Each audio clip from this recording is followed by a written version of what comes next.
Honourable members, I take this opportunity to welcome you to the first special sittings of the House in the year 2022. The special sittings have been convened pursuant to the provisions of Standing Order 29 relating to the procedure for convening of special sittings of the House during recess. Let me also take this opportunity to wish every one of you, your families and the constituents good health, peace and the prosperity in this year 2022. Honourable members, I wish to report to the House that on the 29th of December 2021, I received a request from the leader of the majority party requesting that special sittings of the National Assembly be convened on the 5th, 6th and 7th of January 2022 to consider certain urgent business. Other than the preliminary items of business of the House, the urgent business specified in the request by the leader of the majority party included consideration in committee of the whole House and third reading of the Political Parties Amendment Bill, National Assembly Bill number 56 of 2021, starting from clause 8, and second reading, committee of the whole House, and third reading of the Public Procurement and Asset Disposal Amendment Bill, National Assembly Bill number 32 of 2021. Honourable members, having taken cognizance of the urgency of the business so specified, I acceded to the request to convene special sittings of the House today, Wednesday 5th, tomorrow, Thursday 6th, and Friday 7th January 2022, commencing at 10 a.m. in the case of the morning sittings and 2:30 p.m. for the afternoon sittings.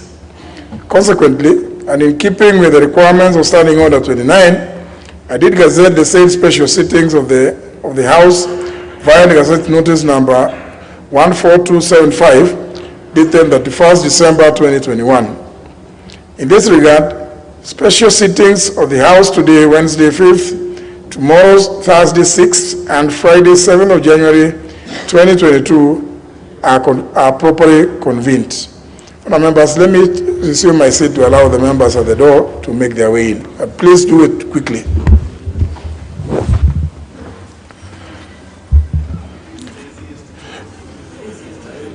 Make your way in quickly so that we can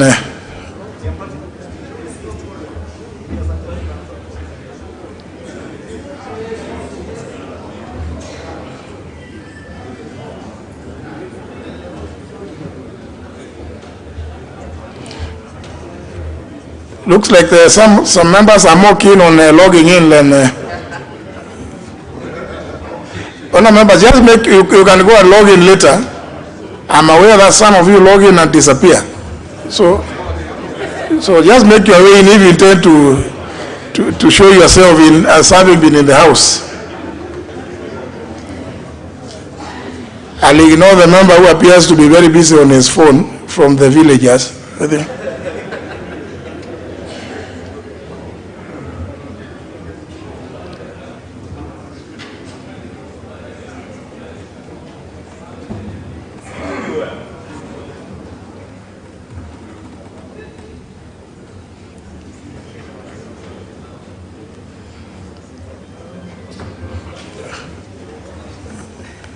I think there are too many who are.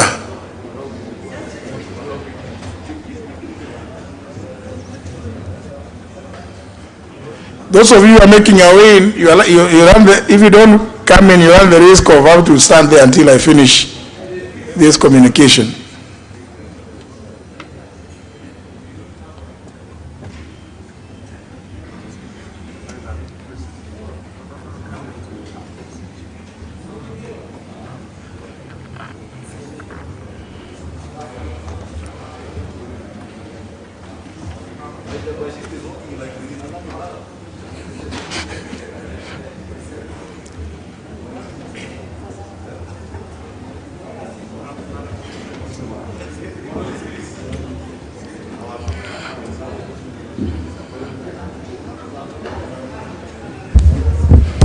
Now, honourable members, let me proceed. Honourable members, the business to be transacted by the House during the special sittings is as specified in the Gazette Notice I've referred to, and indeed, has also notified to our members and the public by way of the newspaper notifications published by the Clerk of the National Assembly on the 31st of December 2021 and on 3rd January 2022. Further, as notified in the said Gazette, if need arises, the sittings during the same days, being special ones, may automatically extend until conclusion of the business specified in the Gazette without a member having to move a motion under Standing Order number 30, paragraph A. Honourable members, you will also recall that following the COVID-19 pandemic, the chamber speaking and electronic voting system was reconfigured to accommodate 120 members in line with the advisory from the Ministry of Health. The advisory, notwithstanding, have revised the Speaker's Guidelines number 2 of 2021 to allow all members desiring to take part in any vote or any division called to do so by way of electronic voting as contemplated under Standing Order number 70. In this regard, the chamber speaking and electronic voting system have been reconfigured to accommodate 325 members and are ready for use. Honourable members, may I remind the House that pursuant to the Provisional Standing Order number 70, should there be any divisions called during the specified sittings, members will only use the electronic voting system. Therefore, as notified on 3rd of January 2022, I hope members who may have misplaced their voting cards have obtained replacements. Those who haven't are hereby asked to do so, since the replacements exercise will continue throughout the special sittings. For clarity on our members, there will be no need for members to come and crowd around the Speaker's chair. If you don't have a card or you have those funny fingers that don't grab to go and talk to the clerks, I know there are some of you who have fingers which don't, which have problems with electronic systems. But you do what you do, you will have to comply with it as you do in airports, in other jurisdictions when you travel. Don't come to say that your fingers have some peculiar problems from the village. Even if it is a family problem, please don't bring it here. Further, honourable members, I've also allowed the clerk to publish supplementary order papers for the morning and afternoon sittings of today, Wednesday, January 5th, 2022, to accommodate the leader of the majority party and 3 other honourable members who submitted additional proposed amendments just a few minutes past the 24-hour deadline as stipulated under Standing Order 133, subsection 2. Honourable members, as indicated by the Deputy Speaker during the last special sittings of the House, it is unusual for the Speaker not to preside over the commencement part of any sitting of the House, save for the ordinary morning sittings. Indeed, as notified by the Deputy Speaker, my absence from the House was as a result of a minor accident which happened during my usual duties in the office. Thank you. I ended up with a right hand upper arm fracture and injury to tendons. I sought medical attention and was advised to recuperate away from the office after undergoing a surgery. I've since been recuperating well and I'm getting better each day. Unfortunately, the pain has been persistent and I am still wearing part of the shoulder support mechanism. I will preside during the first part of the special sitting, as is our usual practice, and thereafter retreat to my chambers. I will obviously be unable to extend my right hand for greetings in view of that surgery. It's just a request to all our members to just be satisfied with me waving at you, or with the left hand. Having stated that, I humbly request all our members to refrain from consulting me while at the chair, since I will be available in my chambers for any urgent consultations. Honourable members, I sincerely thank the Deputy Speaker and the members of the Chairperson's panel for ably taking up part of my duties during the absence and constant consultations we've had. I also thank each and every one of you, and indeed all Kenyans, for your prayers and goodwill messages, which I kept receiving.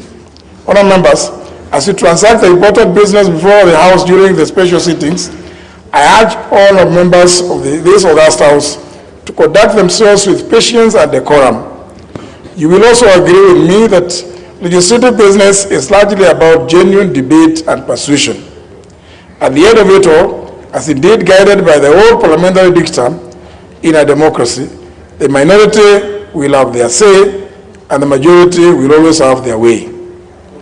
It is unacceptable for either side to apply unfair means to deny the other from fulfilling their part. In this regard, even though you may disagree with one another, or in the case of defeats or wins by any side to any vote or decision, it is important to keep in mind that we are all state officers and people's representatives who would conduct themselves with the highest standards and decorum.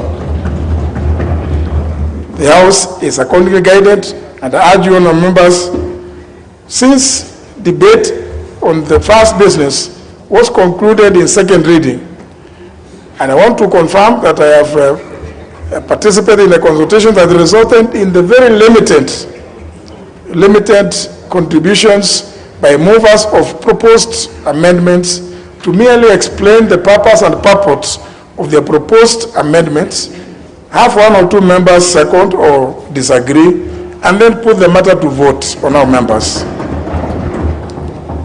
I thank you, all of you, honourable members. Thank you.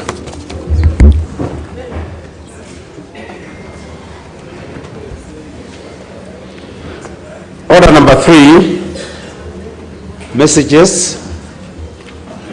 Order number 4, petitions. Order number 5, papers. Order number 6, notices of motion. Order number 7, questions and statements. What? There's a... Honourable Duale, you have a... Honourable Speaker, I wish you quick recovery. Honourable Speaker, our last special sitting, and this is about a procedure I want you to rule on, we dealt with clause 7. And Chair, if you look at the Hansard, the Chair then said, because we had a number of amendments, me included, I was amending section 7, C and E. So the Chair then said, we start with the amendment by the Honorable Alice Wahome, which was seeking a deletion. And that if the House agrees with the amendment by the Honorable Alice Wahome of Kandara, then automatically and procedurally all our amendments will fall, because she was deleting the whole clause. But the situation now is that the House disagreed with Honorable Alice Wahome in as far as her amendment, which was deleting clause 7. By the House disagreeing with Honorable Alice Wahome, it automatically means that now clause 7 is in the bill. Mr. Speaker, I expected, because I participated in the committee of the whole House for the last 14 years, I expected in that scenario, then those of us who had amendments to certain sections of clause 7 had an opportunity to execute our amendments. But to my shock, I'm seeing in the other paper, we are beginning with the clause 8. With the clause 8. So, Mr. Speaker, in that kind of a scenario, because I've said if Honorable Alice Wahome's amendment could have been carried by the House and clause 7 is deleted, then all of us who had amendments to sections within clause 7 we had no opportunity because the clause is not existing. But now we have a situation where clause 7, Alice Home's amendment has been rejected by the House, both in terms of her amendment and even in terms of the global question. So procedurally, Mr. Speaker, then Honorable Omilele, I think, or Honorable Mariru said, he said that it's unanswered, that if Honorable Alice Home's amendment is carried, all the other amendments of other members will drop. Now the situation is Alice Home's amendment has been rejected by the House. So procedurally, I am here this morning as a member for Garissa Township to execute my amendment dealing with clause C and E. So Mr. Speaker, and I spoke last night, when I saw it, I spoke to the staff of the clerk. So I need your guidance so that procedurally, I think the order paper should have started with clause 7 and our amendment, and I think I'm not the only one. I look at the order paper. So Mr. Speaker, I need your guidance on that. That's only basically on procedure. I thought are we dealing with this preliminary issue? Honorable Kajuan.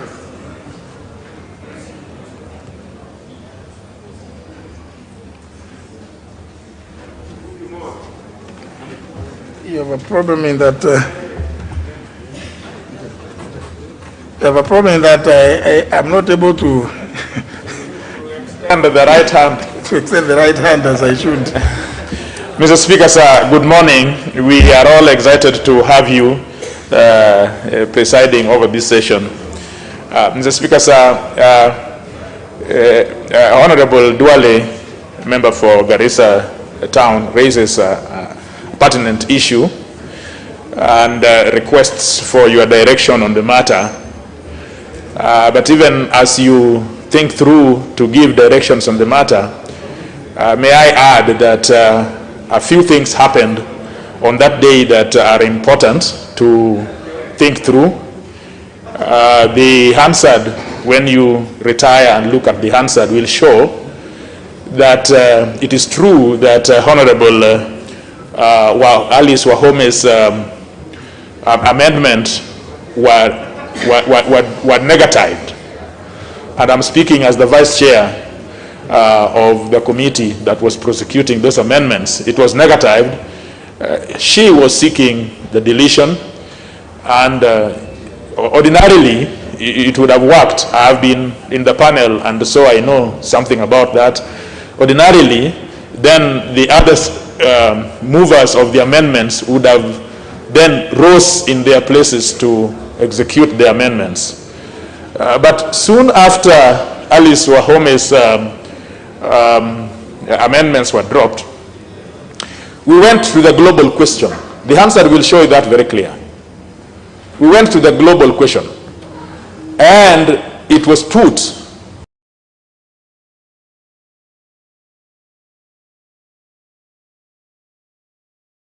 and acceded to by a majority. There was a division to it, as it were, in the bill, became what it is. It could be an infraction. It is true that it could be an infraction of the procedure, because one would have thought that Honorable Duale and other people who had amendment would have prosecuted the amendments. But the House proceeded in the manner in which we were constituted. As you know, it was a very interesting House that day. So whatever happened, the issue was that a global question was put. That question was acceded to, and there was a division to it, and the division was overwhelmingly by a vote carried. So I understand and I feel Honorable Duale where he finds himself, but the question that you'd want to peep through is now how to clamp back and open a vote that the House has taken on an issue. Because as you know, Mr. Speaker, the House on a vote decides an issue. And yes, procedurally, one or two things are bound to happen or not happen.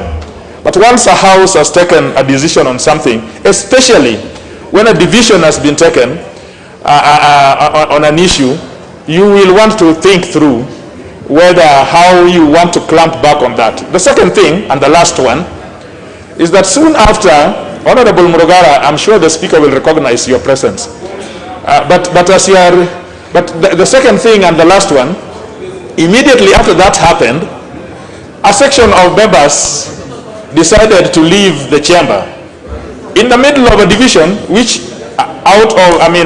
so as far as 107 is concerned, it's actually a gross disorder. But anyway, they somehow managed to overwhelm the sergeants and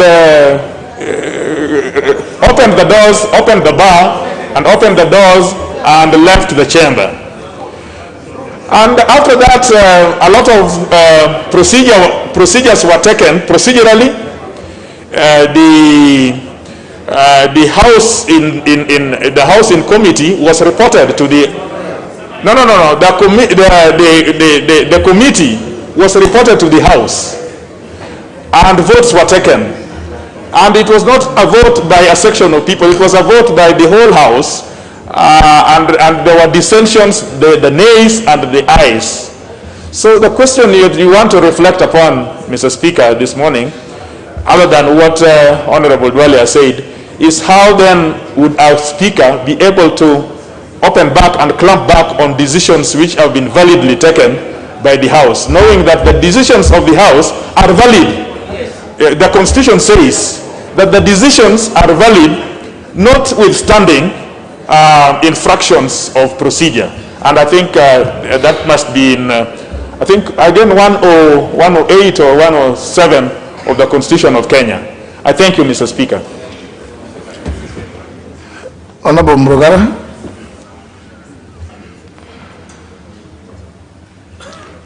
Sorry. Yeah, thank you very much. Thank you very much, Mr. Speaker. Mr. Speaker, the Honorable T.J. Kajwang may actually not have represented issues the way they were. Under Standing Order number 30, the business of the House was to come to a close at midnight. No. Yes, it was to come to a close at midnight, Honorable Kibunya. It would not have been extended because it was gazetted up to that time. This is what happened. A few days to midnight, there was the issue of division as regards the question of the amendment by Honorable Alice. And the Speaker rightly read Standing Order number 30, Sub-Order 5. And they said the House cannot rise at the present moment because there is a division in the progress. Therefore, the extension past midnight was purely to ensure that the division was concluded. After the division was concluded and the vote was read out, that was the end of the business of that particular day. If the House proceeded to do anything else outside that division, then it was outside the standing orders and it was not procedural.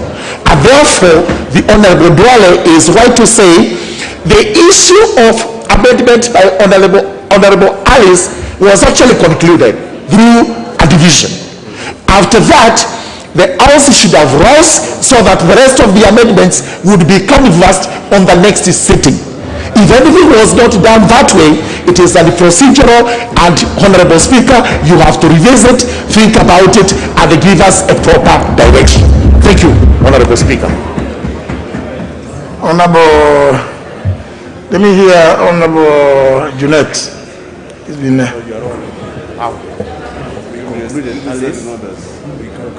I'll hear a few of you. Well, fortunately, I was following from my horse to bed. I know you rose 15 minutes too. I know the time the house rose. That day it was 1:45. Where I was, it was 1:45. So it's not that I wasn't following. I actually followed as you are addressing me, just address me as somebody who was with you, but not on the chair. Honorable Junet.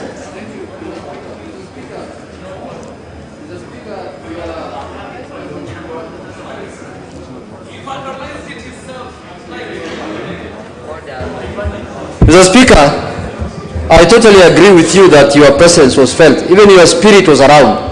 We could feel it in the chamber that you are watching. Having said, Mr. Speaker, the issue that has been raised by Honorable Duale is a valid issue. But Mr. Speaker, as put well by Honorable Kajwang, Mr. Speaker, the issue was put to a vote. The amendment of Honorable Alice, and there was a division. And as Honorable Murungara said, the Speaker ruled that if there is a division, the House will continue past the time it was supposed to rise. But Mr. Speaker, when we finished that division, and the vote was counted and declared here, Mr. Speaker, there were no members to move the amendments. Honorable Duale had gone to bed by midnight. You know, he's a Muslim, he doesn't spend outside his house. I know him. He's a very loyal husband, I know him, Mr. Speaker. He left here, and no one is there to move his amendment. The other members who are here, no one is there. No, you cannot move somebody's amendment. Amendment belongs to the owner. So, Mr. Speaker, the Speaker had no other option, Honorable Saipan, but to put the global question now. Mr. Speaker, you can't wake up people from their homes to come and move the amendment. So, Mr. Speaker, the global question was put, and the question was carried, Mr. Speaker, by acclamation. Fortunately, the whole of that day, that was the only question that had no division, Mr. Speaker, because there were no members who asked for division. So, Mr. Speaker, in my view, you have ruled, only Mr. Speaker, you have ruled many times in this House. If a member is not available to move his or her amendment, the amendment stands dropped, Mr. Speaker. You have ruled it many times. So, Mr. Speaker, in my view, I think we have serious business ahead of us. We should not, we should limit our time. But Mr. Speaker, this is a matter that I want to put to your attention. I know you are aware, you have been watching it, you know what has gone through. Mr. Speaker, it is an issue of members not being present to move the amendment. That's all, Mr. Speaker. Thank you. Now, let me hear a lady, Honorable Wanga. Thank you, Honorable Speaker. Honorable Speaker, the issue that has been raised by Honorable Duale now, he should have raised it on the night that we were here before the global question was put. You know, Honorable Speaker, to be honest, and you are following, when we finished on Honorable Alice's amendment, we went ahead, the chair went ahead to put the global question.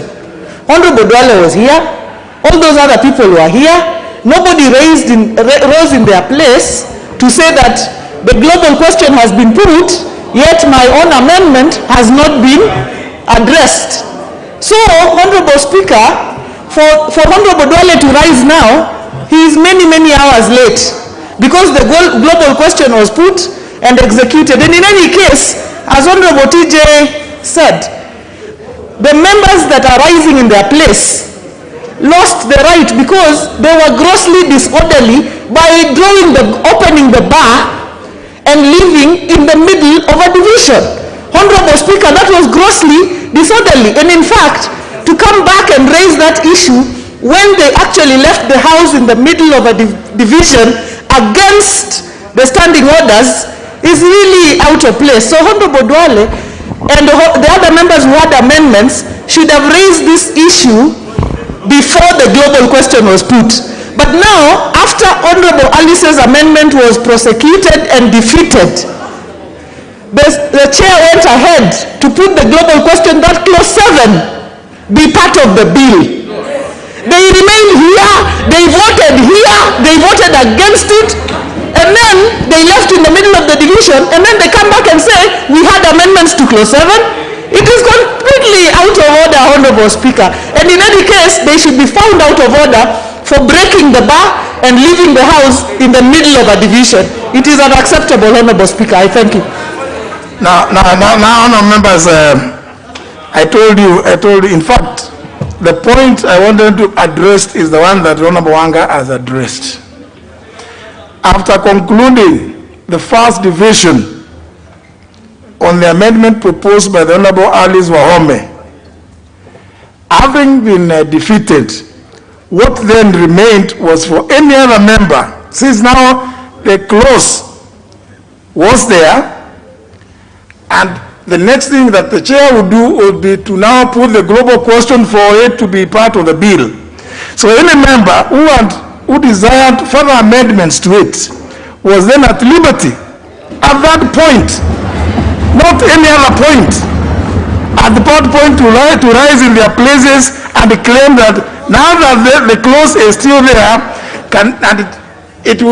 I would only have lost my right to move the amendment if it had been carried. Now that it had remained, then any other member who had amendments was at liberty to rise at that time. At that time, to rise in their places and claim that I want to move my amendment. That is, don't forget, honor members, even at the global question, I told you, please, on matters of fact, also, don't just say no because you think it is fashionable to say no. It is also on record that even on the global question, there are still some members who voted for. Yeah? And others who voted against. The ones who voted against the global question were 15. You can go and check your records. I told you I was following you. There were 15.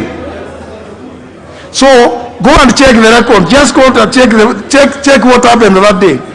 And therefore, if you remained around after the first question had been determined, no, after the time wasn't over. The reason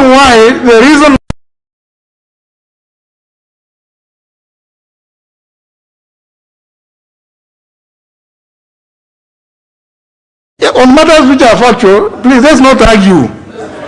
I was watching because, and I was very happy that the chairperson actually drew your attention to the provisions of Standing Order 30 clause 5. That in the middle of a division, and the Honorable Otiende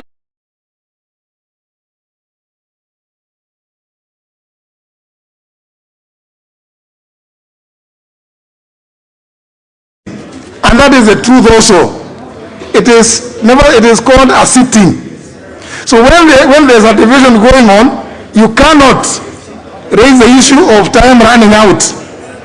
And that's why the chairperson was perfectly right to rule that since we are in the middle of a division, we must continue until we finish. But that middle was the middle of the global question, division on the global question. Now when you start saying no from your place, I mean, we'll get the answer. We'll get the answer and you'll be embarrassed. Please. There was the question by Alice Wahome was the division of that question was finalized before midnight, and therefore there was still some time. That's why the chairperson went on to put the global question, because there was still some time, about 25 or 26 minutes. And when some of you, in fact, the Honorable Sankok, is the Honorable Sankok who rose in his place and claimed that now we are almost going to midnight. And the chairperson ruled, we are in the middle of a division.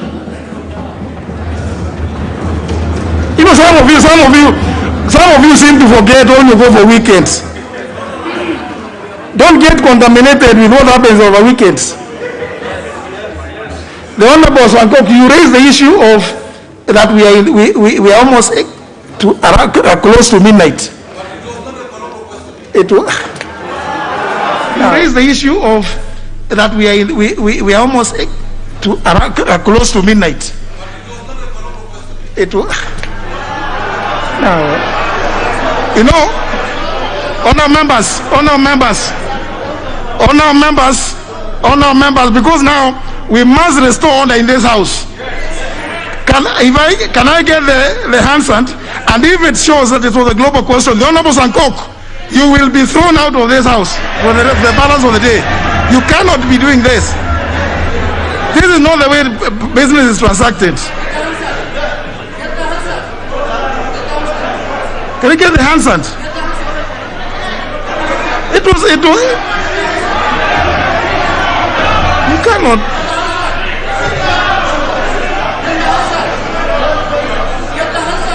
No, I will not allow you to speak. I will not allow you to speak when you are trying to contradict the obvious. When you rose to raise the issue of time.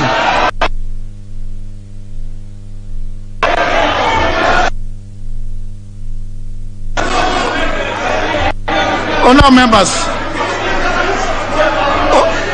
members, it was. Yes, it is the truth. The facts are there. It's being checked.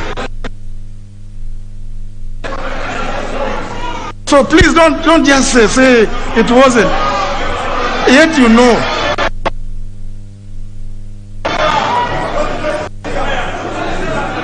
So honor members, this is the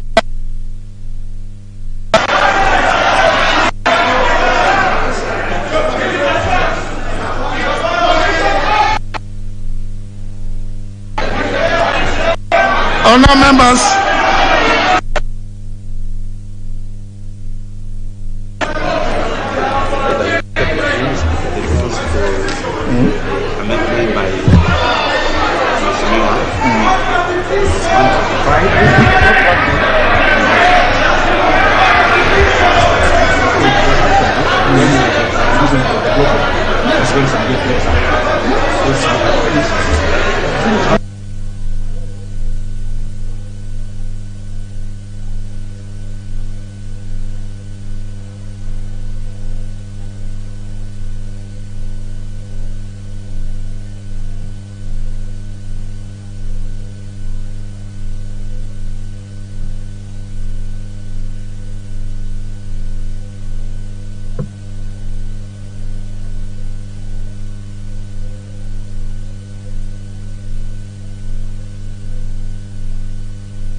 Honor members, honorable Juliet, order members.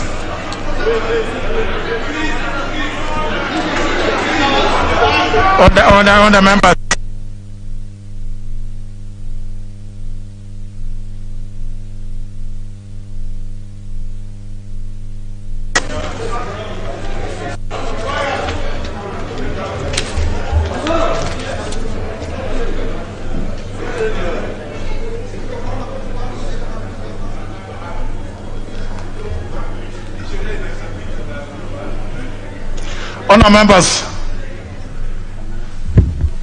Honor members, I do not have to retreat to come to make a ruling on this. This is a very obvious matter, and I told you that I was following you. I was following the proceedings throughout. And in fact, the issue of the time was upmost on my mind at the time, and I was very happy because the chairperson ruled in the correct manner. Now, the question on the amendment proposed by the Honorable Alice Wahome proceeded to division, and this is the result of the division. After question was put, House divided, question was negated by 145 votes to 126 votes. That is on the amendment proposed by the Honorable Alice Wahome. And therefore, procedurally, since as the Honorable Dwele rightly said, if that amendment had been other members, including the Honorable Dwele, would have fallen by the wayside because there would have been no clause 7 to amend. Now, since it was negatived, it was then incumbent upon the Honorable Duale and all others who had amendments to clause 7 to rise in their places and claim to move their proposed amendments. The record shows that none of them did that, and the global question was put.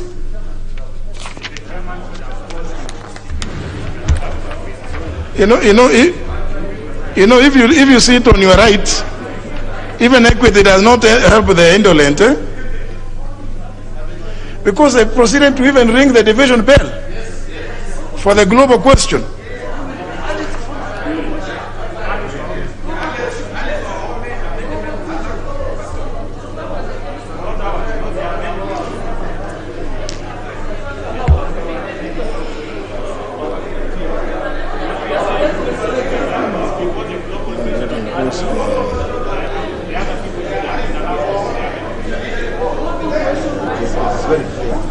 In fact, Honorable Duale,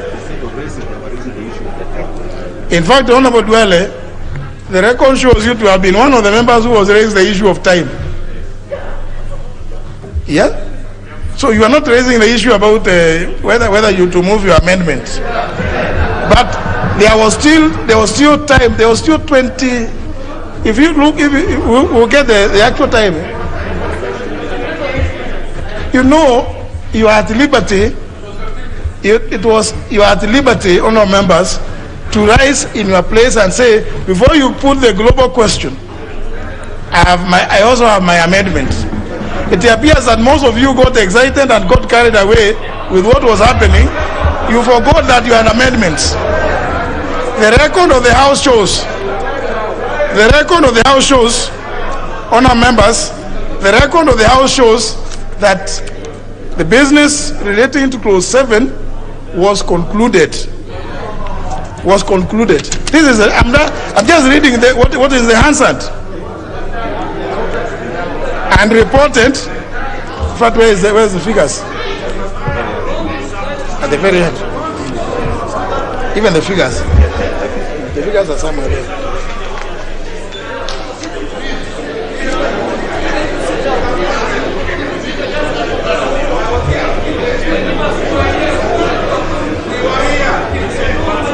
Honourable members, exactly. This is a record. The nays 15, the ayes 142. The net result, clause 7 is part of the bill. The ayes had it. So clause 7 is part of the bill. Honourable members, it will not be open to the Speaker. It will not be open to the Speaker at this point, honourable members, for me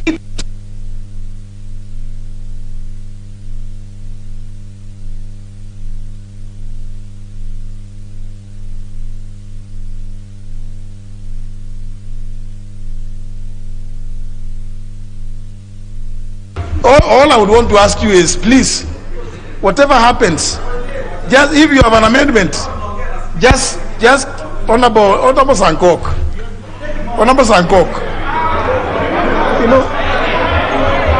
since the House has already determined this, should you at some point, don't raise your hand up, Honorable Sankok, because I will not allow you to say anything on this. Because first of all, you are trying to deny the obvious. Now, if you feel that there is something that you need to do procedurally, at the close, you can apply for recometo. But the Speaker cannot be the one now to resurrect any proposed amendments that were not moved. Because the Speaker would be assuming a power that he doesn't have. So, Honorable Duale and other members who may have, because I don't know how many had also amendments, you will be at liberty to apply for recometo, which application or request will be subjected to the usual parliamentary processes. Yeah? Because the House has to agree to the recometo or not agree. So the speaker cannot be the one used to reopen that bit. So you still have a right. You still have a right, Honorable Duale and the others who had amendments to clause 7 to apply for recommendo. Because in any event, the decision to recommend will be by the same house, which will either carry the amendment or not carry it. And I think it's a better way, it's a safer way, it's a neater way, as opposed to getting the speaker now coming into the way to come and invalidate a vote that has already been taken. So, Honorable Duale, you are right, which you appear to have sat on or to have forgotten on that day, is not lost entirely. It is not lost entirely because you still have the opportunity to apply for recommendo. That will be procedurally the best way to go about it. So, honourable members, let us now move away from the procedure, from the preliminary issues, and move to business. Order number 8, Committee of the Whole House. No. What are these points of orders, please? No.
Or the ones who are taking this, please resume your seats.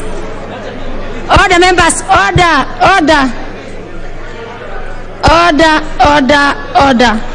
Order, members. Clause 8. Clause 8. Members, I propose a question which is a clause 8 be part of the bill. We have a proposed amendment of clause 8 by the Honorable Duale. Order, members.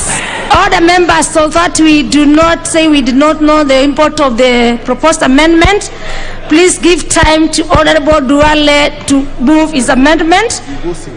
And Honorable Duale must be heard. Honorable Duale, please move your proposed amendment on clause 8. And Chair, you must say that if my amendment is defeated, then both at the first stage and at the global, then the other members will have theirs. But if mine is carried, then it falls. I think that you need to make it clear. Honorable Duale, please move your amendment. We know the procedure. No, you better say but it. Don't assume. Why are you assuming your amendment is going to be defeated? No, I'm just saying you must make it clear. You must make it clear because there are many people who have amendments to this. So, Chair, you need to make it clear the way your predecessor did it when we were there last time. Very well, Honorable Duale, please move your proposed amendment. Okay, Madam Chair, I beg to move that clause 8 of the bill be amended by deleting. But I'm only deleting paragraph B, so why have you called me? I'm not deleting 8. I'm only deleting B. So you should look for, or I move B.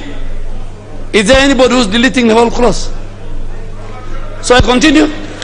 Honorable Chair, Honorable Duale, continue. Okay, Madam Chair, I beg to move that clause 8 of the bill be amended by deleting paragraph B. Madam Chair, clause 8, paragraph B of this bill provides that in the case of a coalition political party, the coalition political parties shall submit the coalition agreement at least 6 months before a general election. Madam Chair, the gist and the reasoning behind that 8B is that this is intended to compel political parties to enter into coalition agreements and deposit with the registrar of political parties by February next year. By February.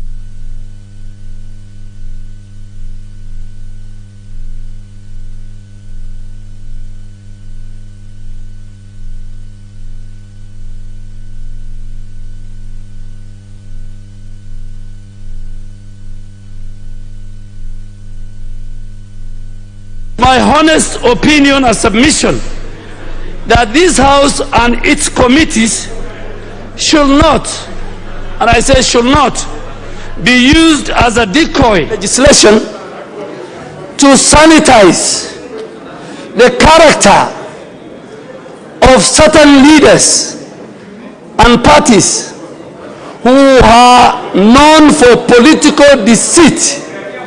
Every time when they enter into political coalition with other parties and other leaders, that they are known for conmanship, and now for them to be accepted and for them to win the next general election, they want to tell the country that we are not the people you knew before. We don't want to practice politics of deceit, and we know that it is in their DNA. Madam Chair, legislation should not be used to sanitize the character and the personality of certain leaders who, when they formed CORD and NASA, they have used parties and leaders for conmanship, for deceitful. What will change? Their DNA will not change. Madam Chair, this should not be allowed. We should not allow people. We want people to go to the people of Kenya, form honest coalitions, and they should not be allowed, and I said it, to use this floor and the committees of this House to fix.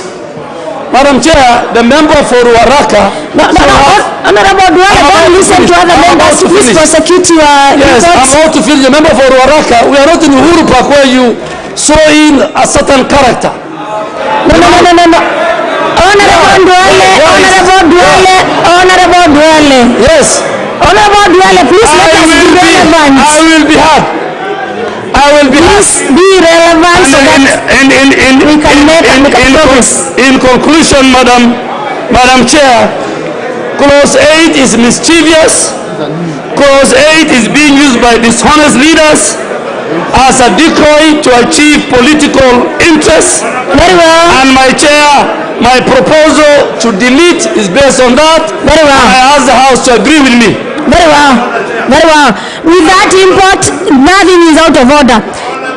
No. The honorable member, we have not proposed a question to be an asset of the House. Members, with that import of the proposed amendment from Honorable Duale, I move to propose the question, which is that clause 8 be part of the bill. Be amended as proposed. I put the question, members, which is that clause 8B.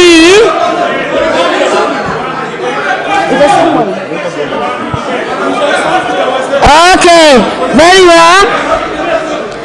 Very well, members, just calm down. Honorable Sankok, resume your seats. Honorable Sankok, resume your seats. Members, I'm proposing the question. So that members can know what is the import of the debate. Yes, I propose a question for us to be in procedure, which is that clause 8B be amended as proposed by the Honorable Duale.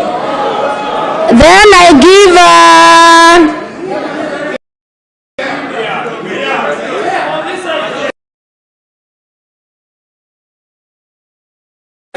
let me start with the leader of majority. You have the authority to speak. Honorable Chairperson.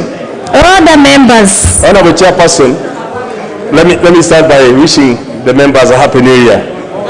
And I stand to oppose the amendment proposed by Honorable Duale, and for a very simple reason.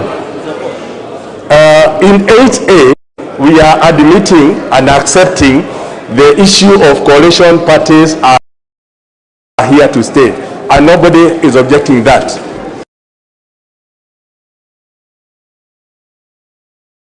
Apart from being a political party, there is a timeline that they must submit their coalition agreement within 3 months if it's a pre-coalition, if it's a pre-election coalition, and within 21 days if it's a post-electoral coalition.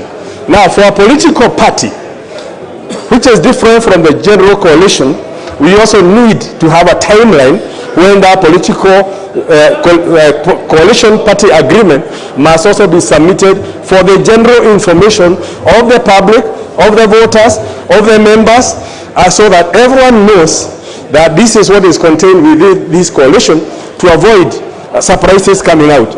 And this is something that is consistent with what we must do with every coalition. So by deleting this provision in 8B, when as proposed by Honorable Duale, it means political